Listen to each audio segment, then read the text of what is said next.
Weekend with Jesus by Michael Edwin Q. Chapter 1, Thursday Night.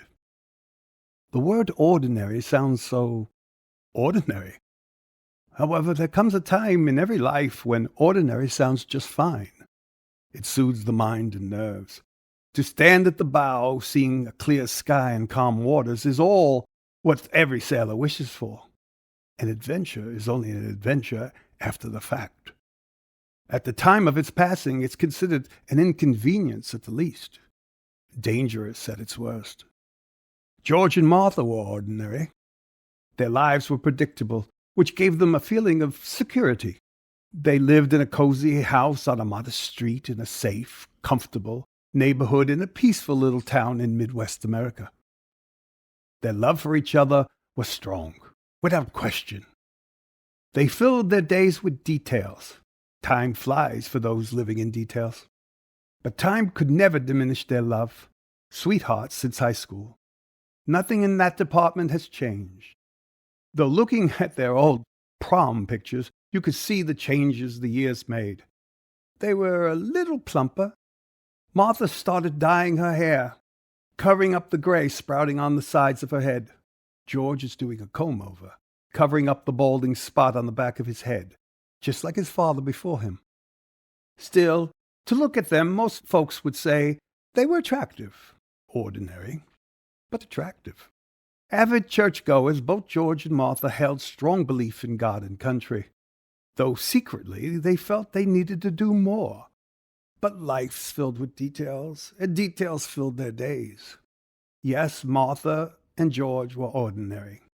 They wouldn't have it any other way.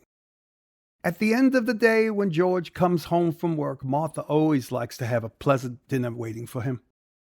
They sit, taking their time, enjoying each other's company, catching up on the details of the other's day. Though Martha always fetches the mail from the postbox out front at 3 p.m. and early mornings on Saturdays, she never opens any of it. That's George's job. Not for any other reason than he enjoys doing it, whereas she couldn't care less. Bills, bills, and more bills, that's all we ever get, George complains as he sorts through the Bailey Post. If it's not bills, it's some charity looking for a handout, Martha adds. Hello, what's this? George holds up one of the envelopes to the light. Must be a joke. Here, look. Martha takes the envelope, holding it up to the light. A handwritten letter? So what about it? The return address. Look at the return address. George points to the top left-hand corner of the envelope. Martha reads it out loud. Jesus the Christ, right hand of the Father, heaven. She hands it back to her husband. I've got to give them credit. Those charities are getting more inventive every day. Open it up. I got to hear this one. George examines the letter carefully. So what does it say? This must be a joke, George mutters. So what does it say? It says, we'll arrive Friday night at 8:30 for a weekend visit. I can't wait to see you both. A look of bewilderment and wonder washes over George's face. Is that all? Martha asked. Just the signature, replies George. It's signed, All My Love, Jesus. For some unexplained reason, George places the letter against the flower arrangement in the center of the kitchen table. He knows it to be foolishness. He knows the better choice would be to toss it in the garbage, but he doesn't. Martha watches him. She knows she needs to question his action, but she doesn't. It's a scam, George declares. How? Martha questions.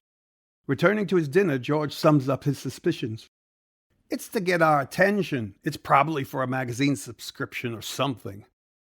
All through dinner, they stare at the letter, only taking their eyes off it long enough to cut their food. So how was your day? George asks. What's that? I asked how your day went. Martha sits mesmerized by the letter. Martha? George puts a little more vigor in his voice. Oh, what's that, darling? Did you say something? Never mind, it's nothing. He takes another bite, joining her in staring at the letter. So how did your day go? Martha asks.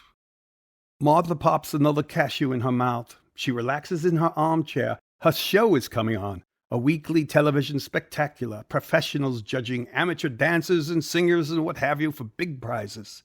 The show's opening music starts. A loud noise is coming from the other end of the house, shattering her concentration. "George, what are you doing?" she hollers. His voice comes from the den.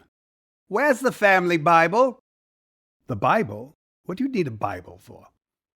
"I want to look up something. Have you seen it?" "How should I know? Where did you put it last?" The show is starting. Martha begins feeling frustrated. "Have you looked in the bottom drawer of your desk?" she shouts down the hall. "Yes, it's not there." "Did you check the drawer in your nightstand in the bedroom?" There's a long silence. She hears his footsteps tramping into the bedroom. Another long silence. "I've got it!" George's voice ricochets back. "Good for you," Martha says under her breath. It's good timing. The first contestant is about to perform.